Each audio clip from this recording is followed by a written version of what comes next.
आज के वीडियो में हम डिस्कस करेंगे ZigBee टेक्नोलॉजी।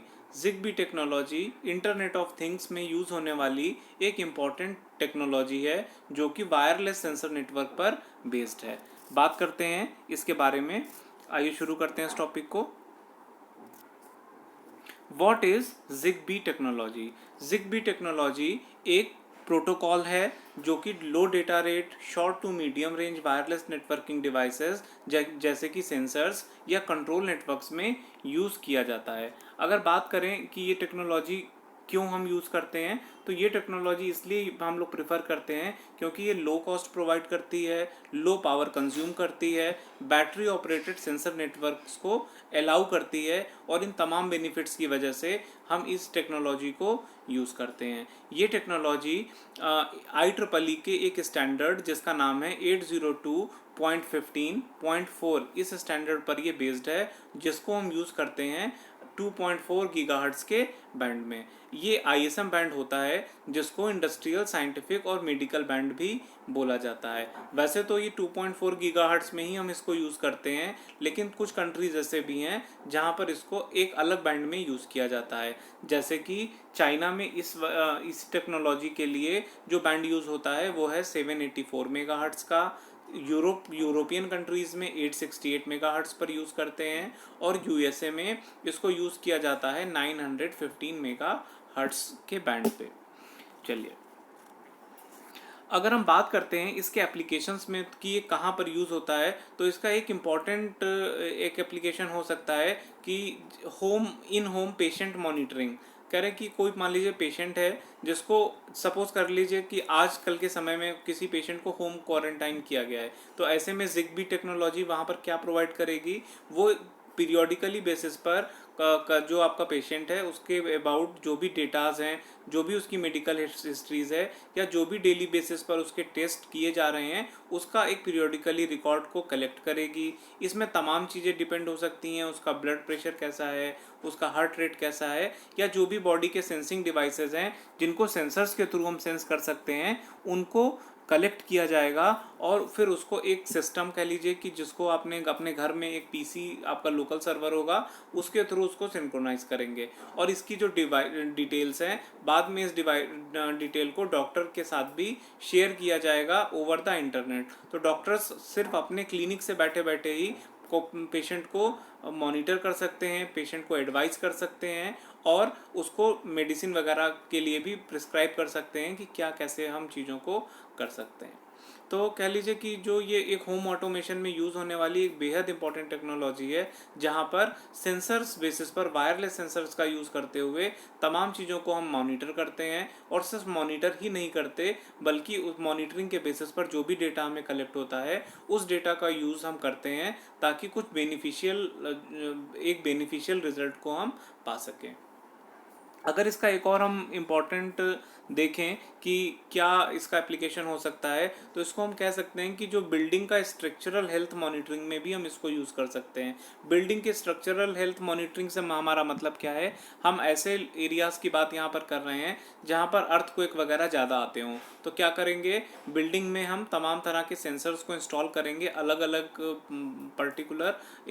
अलग एरियाज़ में, ताकि सेंसर जो है उन चीज़ों को सेंस करे और एक जो कंट्रोल डेटा है उसको एक सर्वर के साथ सिंक्रोनाइज लगातार करता रहे, ताकि बिल्डिंग के स्ट्रक्चर से रिलेटेड जो इम्पोर्टेंट इन्फॉर्मेशन है वो ऑब्जर्व हो सकें और जो भी सोसाइटी वहाँ पर उन चीज़ों को देख रही है वो चीज़ों के बारे में अंदाज़ा लगा सके, जैसे कि बिल्डिंग की लाइफ क्या होगी, बिल्डिंग में क्या चेंजेस आ रहे हैं टाइम के साथ, और अगर अर्थक्वेक रिलेटेड कोई अलार्म वगैरह है तो उसको भी हम यहाँ पर फीचर कर सकते हैं।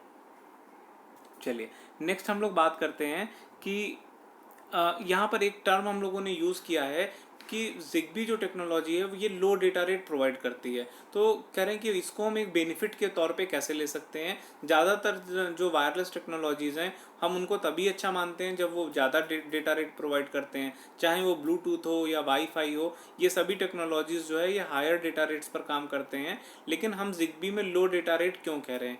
लो डेटा रेट पर हमारा मतलब यहाँ पर इस बात से है क्योंकि यहाँ पर हम तमाम तरह के सेंसर्स को इंस्टॉल करते हैं और ये सेंसर्स जो है चीज़ों को सेंस करते हैं। सेंस करने के बाद डेटा को लोकल सर्वर के साथ सिंक्रोनाइज करते हैं।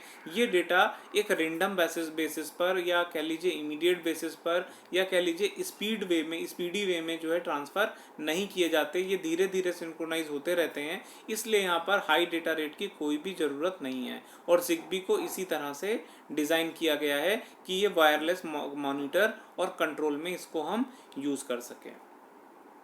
चलिए, तो कह रहे हैं कि जो ZigBee टेक्नोलॉजी है, अच्छा हाँ, तो इस बात को हमने तो पहले ही बता दिया है कि जो ZigBee टेक्नोलॉजी है ये IEEE के 802.15.4 स्टैंडर्ड पर बेस्ड है और इसको जो है वो लोअर डेटा रेट के लिए ही डिज़ाइन किया गया। मींस कहने का मतलब ये है कि वैसे तो IEEE के जो ये स्टैंडर्ड्स हैं इसमें तमाम ऐसे टेक्नोलॉजीज भी शामिल हैं जो हायर डेटा रेट प्रोवाइड करते हैं, लेकिन ZigBee को इस तरह से तैयार किया गया है कि ये हायर डेटा रेट प्रोवाइड ना करके लोअर डेटा रेट प्रोवाइड करता है ताकि हम चीज़ों को बेहतर ढंग से मॉनिटर कर सकें। चलिए बात करते हैं ZigBee and IEEE 802.15.4 are not the same. तो कह रहे हैं ये क्या चीज़ है। तो एक चीज़ मैंने बोली कि ZigBee और ZigBee टेक्नोलॉजी IEEE के 802.15.4 प्रोटोकॉल पर बेस्ड है। तो क्या ये दोनों बिल्कुल सेम है? ये बिल्कुल सेम नहीं है। क्या डिफरेंस है दोनों के बीच में? IEEE 802.15.4 एक स्टैंडर्ड है जिसको मेंटेन किया जाता है, जिसको ऑपरेट किया जाता है IEEE के द्वारा, और जो कि एक स्टैंडर्ड प्रोवाइड करता है वायरलेस पर्सनल नेटवर्क्स पे। यानी कि कहने का मतलब ये है कि IEEE सिर्फ एक गाइडलाइन प्रोवाइड करता है, एक प्रोटोकॉल प्रोवाइड करता है ताकि तमाम टेक्नोलॉजीज़ को उसमें यूज़ किया जा सके। ZigBee इसी वर्क फ्रेम को फॉलो करता है। तो इसका मतलब है कि ये दोनों एग्जैक्टली तो सेम नहीं है। जो ZigBee टेक्नोलॉजी है वो IEEE 802.15.4 पर बेस्ड है, और ज़रूरी नहीं है कि ऐसी सिर्फ एक ही टेक्नोलॉजी हो, ऐसे और भी टेक्नोलॉजीज़ हैं जो IEEE के सेम स्टैंडर्ड को फॉलो करते हैं। ZigBee जो प्रोटोकॉल है ये एक नेटवर्क प्रोटोकॉल है जो कि डिज़ाइंड और इसको मेंटेन करने के लिए पूरी तरह से रिस्पॉन्सिबल है ZigBee अलायंस। और ZigBee अलायंस ही एक कंपनी है जिसने इसको सबसे पहले डेवलप किया था, और ये IEEE के 802.15.4 में जो प्रिस्क्राइब जो 2 लेयर्स हैं, कौन कौन से, physical layer and media access control layer, इन दोनों के द्वारा जो है मैनेज किया जाता है। अगर हम बात करें कि क्या इसी पर्टिकुलर प्रोटोकॉल IEEE में क्या और भी टेक्नोलॉजीज़ पॉसिबल हैं, तो हाँ पॉसिबल हैं। कौन कौन सी ये टेक्नोलॉजीज़ हैं? जैसे कि MIWI या फिर स्नैप या फिर वायरलेस HART एक्सेट्रा। ये टेक्नोलॉजीज़ भी IEEE के सेम स्टैंडर्ड को फॉलो करती हैं। IEEE को हम कंपेयर करते हैं किसके साथ? ब्लूटूथ और IEEE के 802.11। हम लोग बात करें ब्लूटूथ या IEEE 802.11, ये हायर डेटा रेट प्रोवाइड करने वाली टेक्नोलॉजीज़ हैं और दोनों ही ZigBee के कंपैरिजन में हायर डेटा रेट प्रोवाइड करती हैं। लेकिन फिर भी ZigBee का अपना एक इम्पॉर्टेंट रोल है जो अपने स्पेसिफिक एप्लीकेशंस में यूज़ किए जाते हैं।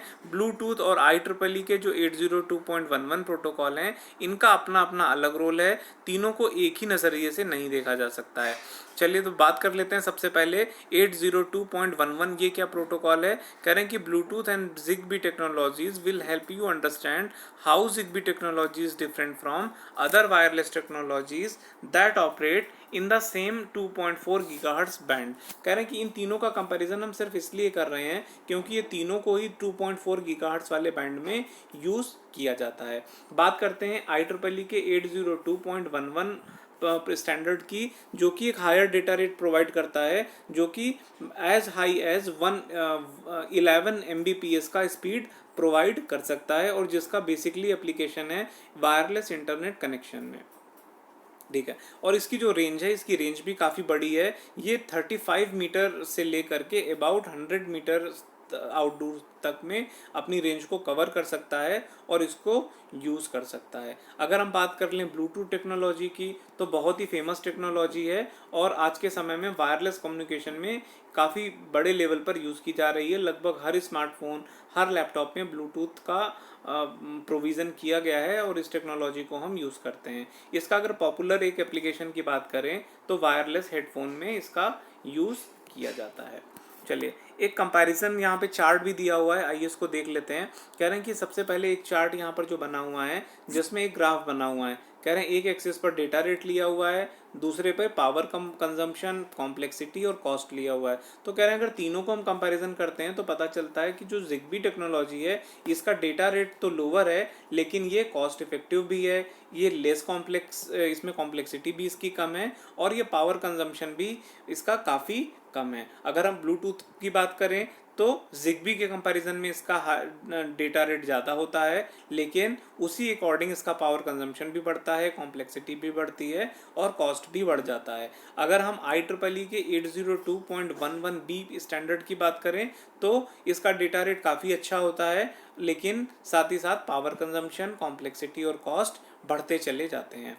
कंपैरिजन यहाँ पर इस चार्ट के थ्रू दिखाया गया है जिसमें डेटा रेट, टिपिकल रेंज और एप्लीकेशन दिखाया गया है। तो कहना है ZigBee टेक्नोलॉजी, इसका रेट जनरली कितना होता है 20 से 250 kbps। आप समझ सकते हैं कि ये काफ़ी कम है और इसकी जो रेंज है वो 1 मीटर से लेकर के 100 मीटर तक होती है। जनरली इसको हम कहाँ यूज़ करते हैं, वायरलेस सेंसर नेटवर्क्स में हम लोग इसको यूज़ करते हैं। वायरलेस सेंसर नेटवर्क जैसे अभी ऊपर 2 एग्जांपल बताए कि इन होम पेशेंट की मॉनिटरिंग करने में या किसी बिल्डिंग के स्ट्रक्चर को मॉनिटर करने में या होम ऑटोमेशन में, इस तरह से हम लोग यहाँ पर ZigBee को यूज़ करते हैं। लोअर डेटा रेट ये प्रोवाइड करता है, क्योंकि एक ही साथ यहाँ पर हायर की ज़रूरत ही नहीं है। जो तमाम सेंसर्स यूज़ किए जा रहे हैं इस टेक्नोलॉजी में वो धीरे धीरे इसी स्पीड पर डेटा को प्रोवाइड करते रहते हैं।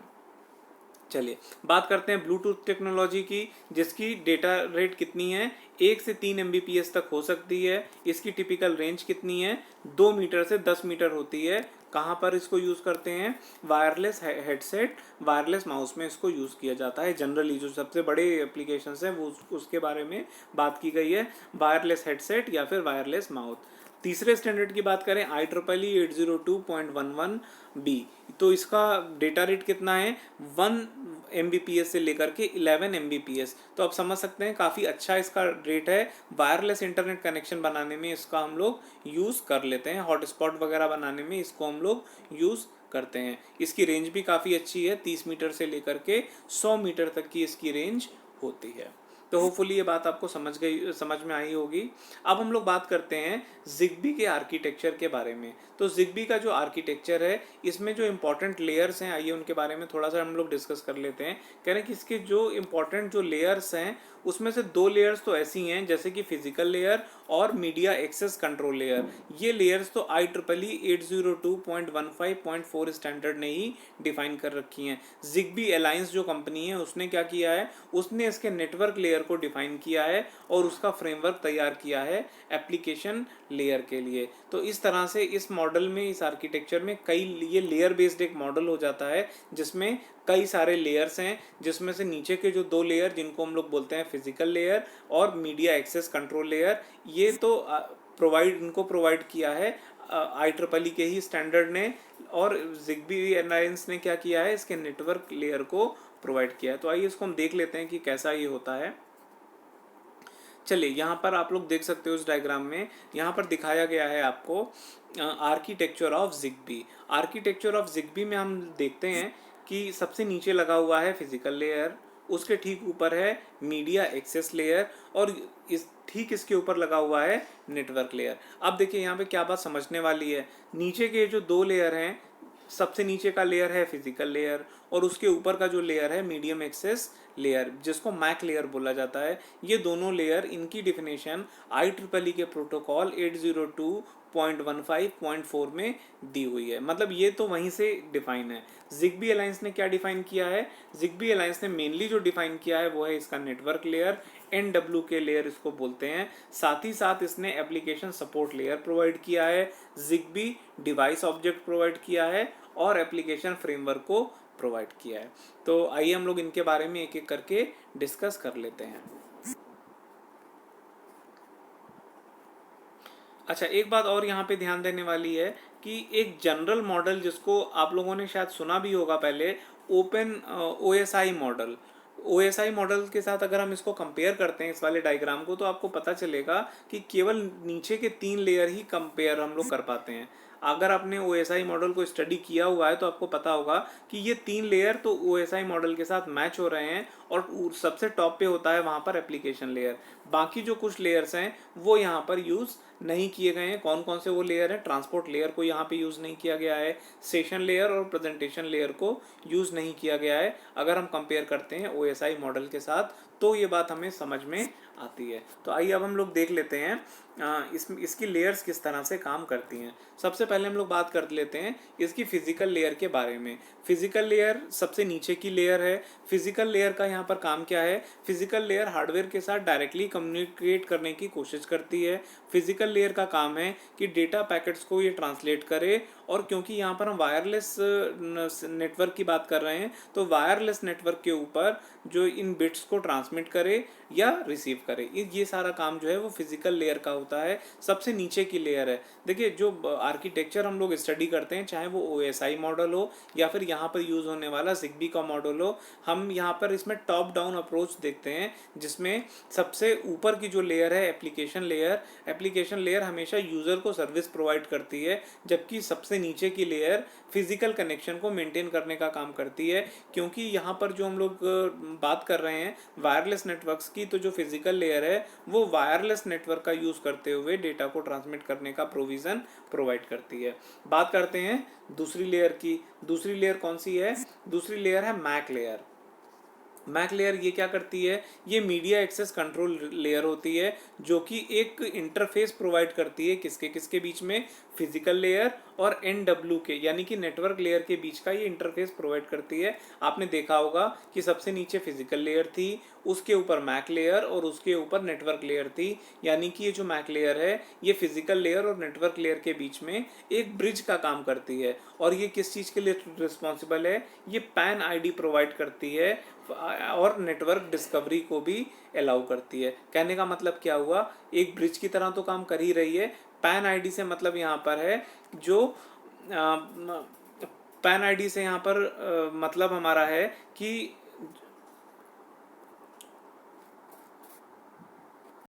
तो यहाँ पर पैन ID से हमारा मतलब है परमानेंट एरिया नेटवर्क का जो ID है उसके बीच में एक प्रोवाइड करता है सभी को, ताकि जो नेटवर्क के ऊपर जो सेंसर्स या जो नोड्स काम कर रहे हैं उनको आइडेंटिफाई करवाया जा सके। और उनको आइडेंटिफाई हम कैसे करेंगे? इन्हीं पैन IDs का यूज़ करते हुए उनको डिस्कवर करेंगे, उनको आइडेंटिफाई करेंगे। बात करते हैं अगली लेयर की, जो कि है नेटवर्क लेयर। नेटवर्क लेयर क्या करती है? It is responsible for mesh networking. ये मेश नेटवर्किंग को प्रोवाइड करने का काम करती है। साथ ही एक ये ब्रिज तैयार करती है, इंटरफेस तैयार करती है किसके किसके बीच में? मैक लेयर के बीच में और एप्लीकेशन लेयर के बीच में। साथ ही साथ नेटवर्क लेयर सिक्योरिटी भी प्रोवाइड करती है ZigBee नेटवर्क को। यहाँ पर हम जो भी डेटा के फ्रेम्स को तैयार करते हैं, जो भी पैकेट्स को सेंड करते हैं या जो भी कह लीजिए नेटवर्क लेयर के थ्रू पास होते हैं, उन सभी को इनक्रिप्टेड वे में पास किया जाता है, ताकि नेटवर्क के ऊपर शेयर होने वाले जो डेटा के पैकेट्स हैं उनको सिक्योर रखा जा सके। बात करते हैं एप्लीकेशन लेयर की। एप्लीकेशन लेयर का क्या काम है? एप्लीकेशन लेयर जो मैन्युफैक्चरर डिफाइंड एप्लीकेशंस हैं उनको सपोर्ट करता है। कहने का मतलब ये है कि ये सबसे इंपॉर्टेंट लेयर तो यही है, क्योंकि एप्लीकेशन तो यही प्रोवाइड कर रहा है जिस भी पर्टिकुलर टास्क के लिए, या जिस भी, चाहे होम ऑटोमेशन हो, पेशेंट मॉनिटरिंग हो, बिल्डिंग मॉनिटरिंग हो, या जिस भी पर्टिकुलर एप्लीकेशन के लिए आपने इसको डिज़ाइन किया है उसको प्रोवाइड कौन करेगा? एप्लीकेशन लेयर ही इस चीज़ को प्रोवाइड करके आपको देगी। चलिए नेक्स्ट हम लोग बात करते हैं ZigBee डिवाइसेस के बारे में। ZigBee में किस किस तरह के डिवाइसेस हम लोग यूज़ करते हैं? तो ZigBee में 2 टाइप के डिवाइसेस यूज़ किए जाते हैं। एक डिवाइसेस को हम लोग बोलते हैं FFD और दूसरे को बोलते हैं RFD। FFD से हमारा मतलब है फुल फंक्शनल डिवाइस, और RFD से मतलब है हमारा मतलब है रिड्यूस फंक्शन डिवाइस। तो जो FFD जो फुल फंक्शन डिवाइस है वो सभी तरह के टास्क जो IEEE के स्टैंडर्ड 802.15.4 में प्रोवाइड किए गए हैं उन सभी को वो परफॉर्म कर सकता है। लेकिन जो रिड्यूस फंक्शन डिवाइस जो RFDs हैं वो सभी तरह के कामों को नहीं कर सकते हैं। केवल वो एक तरह से कह लीजिए, क्योंकि वो सेंसर्स होते हैं या एंड डिवाइसेस होती हैं, तो केवल वो चीज़ों को मॉनिटर करते हैं और अपने साथ कनेक्टिंग जो डिवाइस हैं केवल उसी के साथ कम्युनिकेट कर सकते हैं। चलिए अच्छा, ये बात हम लोगों ने पहले ही डिस्कस कर ली है। जो फुल फंक्शन डिवाइस है वो पूरे नेटवर्क में किसी भी डिवाइस के साथ कनेक्ट कर सकती है। आरएफडी जो डिवाइस है वो can only communicate with only FFD device. तो कह रहे हैं कि जो एफएफडी है वो सबसे कनेक्ट करेगी, और जो आरएफडी है वो सिर्फ अपने साथ लगी हुई एफएफडी डिवाइस के साथ कम्युनिकेट कर सकती है। चलिए नेक्स्ट हम लोग बात कर रहे हैं the FFDs and RFDs devices in IEEE standard can take 3 different roles. 3 different role हम लोग इनको प्रोवाइड करते हैं। ये 3 डिफरेंट रोल होते हैं, coordinator, pan coordinator and device. तो कोऑर्डिनेटर एक नॉर्मल कोऑर्डिनेटर हो जाएगा। पैन कोऑर्डिनेटर, पैन से मतलब यहाँ पर पर्सनल एरिया नेटवर्क से है। तो इनको हम लोग अभी आगे एक डायग्राम के थ्रू इन चीज़ों को समझ लेंगे। चलिए नेक्स्ट हम लोग अब बात करते हैं। चलिए हाँ, ये डायग्राम भी आ गया है, आइए यहाँ पे हम बात करते हैं।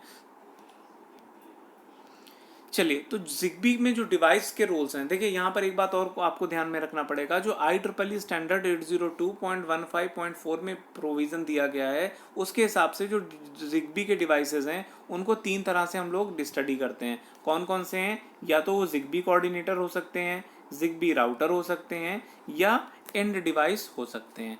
जिग्बी के जो डिवाइस के रोल्स हैं उसमें क्या है? Zigbee coordinator, router, and device, तीनों ही किस पर बेस्ड हैं? IEEE के सेम स्टैंडर्ड पर तीनों बेस्ड होते हैं। चलिए नेक्स्ट इसमें एक चीज़ और आपको जो समझने वाली है वो ये है कि इन डिवाइसेस का जो रोल है वो क्या है। अभी हम लोगों ने ऊपर डिस्कस किया, पैन कोऑर्डिनेटर की तरह यूज़ करेंगे। जब ये पैन कोऑर्डिनेटर की तरह डिवाइस यूज़ करेंगे तब ये डिवाइस कहे जाएंगे कौन से? FFD, फुल फंक्शन डिवाइस हो जाएंगे। कोऑर्डिनेटर्स भी फुल फंक्शनल डिवाइसेस होते हैं, लेकिन जो डिवाइस होते हैं, मींस डिवाइस मतलब जो सेंसर या एक नॉर्मल डिवाइस की तरह ही काम कर रहे हैं, वो या तो रिड्यूस फंक्शन डिवाइस होते हैं या फिर फुल फंक्शन डिवाइस हो सकते हैं। इनमें से कोई भी हो सकते हैं। चलिए नेक्स्ट अब हम लोग बात करते हैं जिग्बी कोऑर्डिनेटर। जिग्बी कोऑर्डिनेटर ये क्या करता है? कह रहे हैं Zigbee coordinator is a PAN coordinator in IEEE network and it is responsible for forming the network.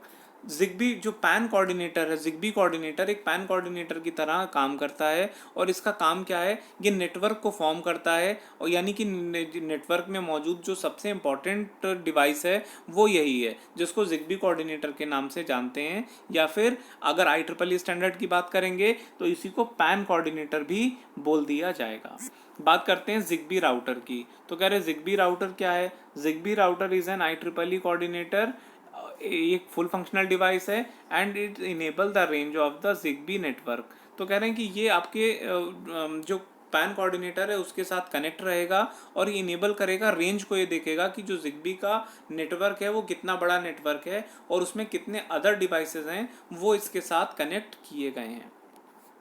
बात कर लेते हैं जिग्बी एंड डिवाइस की। तो जिग्बी एंड डिवाइस क्या है? जिग्बी एंड डिवाइस से हमारा मतलब है it is neither a ZigBee coordinator nor a ZigBee router. A ZigBee end device physically to a sensor और एग्जीक्यूट्स अ कंट्रोल ऑपरेशन। इसका काम क्या है? सिर्फ एक सेंसर की तरह काम करेगी या फिर कंट्रोल ऑपरेशन को परफॉर्म करेगी, इससे ज़्यादा इसका कोई काम नहीं है। चलिए होपफुली ये बात आपको समझ में आई होगी। अब हम लोग बात कर लेते हैं। अच्छा चलिए, यहाँ पे हम लोगों ने देख लिया डिवाइसेस कौन कौन सी थी। 3 टाइप की डिवाइसेस को हमने स्टडी कर लिया है। अब जिग्बी में एक इम्पॉर्टेंट जो टास्क आता है, क्योंकि हम जानते हैं कि एक नेटवर्किंग है, एक नेटवर्क को फॉर्म करवाता है, तो कह रहे हैं कि इसमें नेटवर्क टोपोलॉजीज कौन कौन सी टेक्नोलॉजीज़ यूज़ होती हैं। तो इसमें जो टेक्नोलॉजीज़ यूज़ होती हैं, आइए हम उनको एक एक करके स्टडी कर लेते हैं। सबसे पहले हम लोग बात करने वाले हैं स्टार टोपोलॉजी के बारे में। स्टार टोपोलॉजी क्या है? कह रहे हैं in a star network configuration there is one coordinator and any number of end devices. All the end devices are connected to the coordinator and the individual end devices are isolated both physically and electrically. तो इसके diagram से आइए इस बात को समझ लेते हैं। इसका डायग्राम भी दिया हुआ है यहाँ पर। चलिए इस डायग्राम में हम देख रहे हैं चलिए, ये जो हमारा डायग्राम है स्टार टोपोलॉजी का, इसमें आप देख रहे हो, इसमें बीच में एक जिग्बी कोऑर्डिनेटर जो रेड कलर से जो दिखाया गया है, ये क्या है, ये है जिग्बी कोऑर्डिनेटर। और इसके साथ ये जो ग्रीन कलर वाले अटैच किए गए हैं, ये क्या है, ये जिग्बी के एंड डिवाइसेस हैं। कह रहे हैं ये जो स्टार टोपोलॉजी है, इसकी खास बात क्या है, इसमें कुछ जिग्बी कोऑर्डिनेटर तो केवल एक होगा, लेकिन इसमें एंड डिवाइसेस कितने भी हो सकते हैं। और लेकिन यहाँ पर एक बात जो ध्यान में रखने वाली है कि जो इसके एंड डिवाइसेस हैं वो आपस में डायरेक्टली कम्युनिकेट नहीं कर सकते। अगर आपस में इनको कोई इंफॉर्मेशन एक दूसरे तक ले जानी है तो ये कोऑर्डिनेटर का ही यूज़ करेंगे। पहले इंफॉर्मेशन कोऑर्डिनेटर के पास जाएगी और फिर वहीं से पास होते हुए किसी दूसरे एंड डिवाइस तक जाएगी। तो इस तरह की जो टोपोलॉजी होती है इसको स्टार टोपोलॉजी कहा जाता है। बात करते हैं अगली टोपोलॉजी की, जिसको बोलते हैं क्लस्टर ट्री टोपोलॉजी। देखते हैं इसमें क्या है होता है। क्या है, क्लस्टर ट्री टोपोलॉजी में देखिए, अभी हम लोगों ने देखा यहाँ पर क्या लगा हुआ है, ये है कोऑर्डिनेटर, जिग्बी कोऑर्डिनेटर है, यहाँ पे रेड कलर से शो किया हुआ है, ग्रीन कलर से एंड डिवाइसेस शो की गई हैं और ब्लू कलर से डिनोट किया गया है जिग्बी राउटर। तो यहाँ पर हम देख क्या रहे हैं, यहाँ पे हम ये देखने को मिल रहा है, कहने की हो सकता है कि ये अपने आप में एक अलग नेटवर्क हो, ये अपने आप में हो सकता है एक अलग हो, ये अपने आप में एक अलग फॉर्म करता हो। सपोज करिए होम ऑटोमेशन की बात कर रहे हैं तो हो सकता है ये वाला एक रूम को बिलोंग करता हो, ये वाला अगले रूम को बिलोंग करता हो, ये वाला अगले रूम को बिलोंग करता हो, ये वाला किसी अगले रूम को बिलोंग करता हो। और कह रहे हैं कि ओवरऑल कोऑर्डिनेटर तो एक है जिसको जिग्बी कोऑर्डिनेटर बोला जा रहा है, लेकिन ये अब इसके थ्रू एंड डिवाइसेस कनेक्टेड कैसे की गई हैं, तो कनेक्टेड इनको किया गया है जिग्बी राउटर के थ्रू, जो कि यहाँ पर ब्लू कलर से डिफाइन किए गए हैं। तो हो सकता है कि ये अपने अपने पर्टिकुलर जो इनका नेटवर्क है उनके ये राउटर मीन्स उनके जो एंड डिवाइसेस हैं उनके बीच में कम्युनिकेशन प्रोवाइड करने के लिए इसको बनाया गया है। साथ ही साथ अगर किसी एंड डिवाइस को किसी दूसरे एंड डिवाइस के साथ कनेक्ट करना होगा, उस केस में राउटर के थ्रू ही इंफॉर्मेशन को पास किया जा सकता है। कोई भी एंड डिवाइस डायरेक्टली एक दूसरे के साथ कनेक्ट नहीं कर सकती है।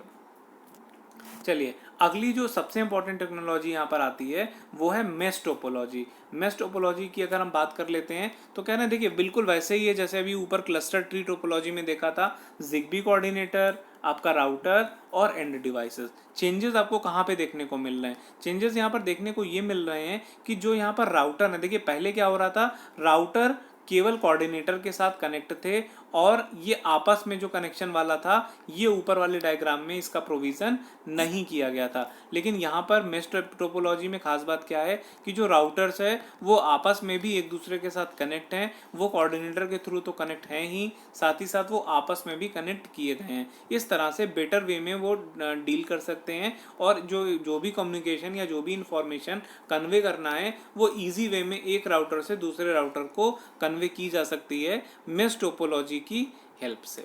तो होपफुली तीनों ये टोपोलॉजी आप लोगों ने समझ ली होंगी, समझ गए होंगे।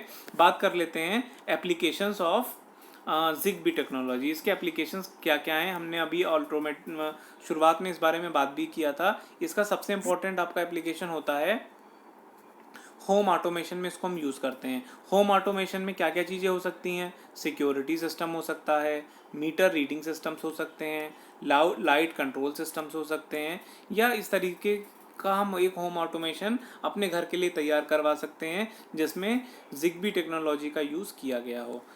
दूसरा हम लोग बात करते हैं कंज्यूमर इलेक्ट्रॉनिक्स। अगर इसमें हम बात करें, गेमिंग कंसोल तैयार किए जा सकते हैं, वायरलेस माउस यूज़ किए जा सकते हैं, वायरलेस रिमोट कंट्रोल्स का यूज़ किया जा सकता है। इंडस्ट्रियल ऑटोमेशंस में भी इसको यूज़ किया जा सकता है। तो होपफुली आज का वीडियो आप लोगों को समझ में आया होगा। आज की वीडियो में हम लोगों ने डिटेल में देखा कि जिग्बी टेक्नोलॉजी क्या होती है, ये IEEE के किस स्टैंडर्ड पर बेस्ड है, साथ ही साथ IEEE के जो दूसरे स्टैंडर्ड जैसे कि ब्लूटूथ, इनके साथ ये किस तरह से इसको हम कंपेयर करते हैं, इसमें कौन कौन से टोपोलॉजीज़ होते हैं, वो कैसे काम करते हैं। 3 तरह के टोपोलॉजीज़ को हमने स्टडी किया, साथ ही देखा कि इस टेक्नोलॉजी में यूज़ होने वाले फुल फंक्शनल डिवाइस और रिड्यूस फंक्शनल डिवाइसेस कैसे काम करते हैं। साथ ही साथ यूज़ होने वाले जो डिवाइसेस हैं उनका हमने रोल देखा as a PAN coordinator, as a router और एज अ एंड डिवाइस। तो होपफुली ये टॉपिक आपको समझ में आया होगा। अगर कोई प्रॉब्लम आ रही हो, नई कोई बात समझ में आई हो, तो मुझे कमेंट करके ज़रूर बताइएगा, तो आपकी उस क्वेरी को दूर किया जाएगा। तो आज के वीडियो में हम लोग इतना ही रखते हैं, मिलेंगे अगले वीडियो में।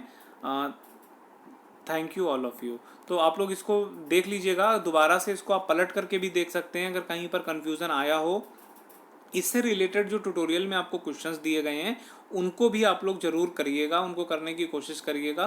किसी भी क्वेश्चन में अगर प्रॉब्लम आ रही हो तो मुझे ज़रूर उस बात को कन्वे कर दीजिएगा। तो ठीक है, आज की वीडियो में हम लोग इतना ही रखते हैं।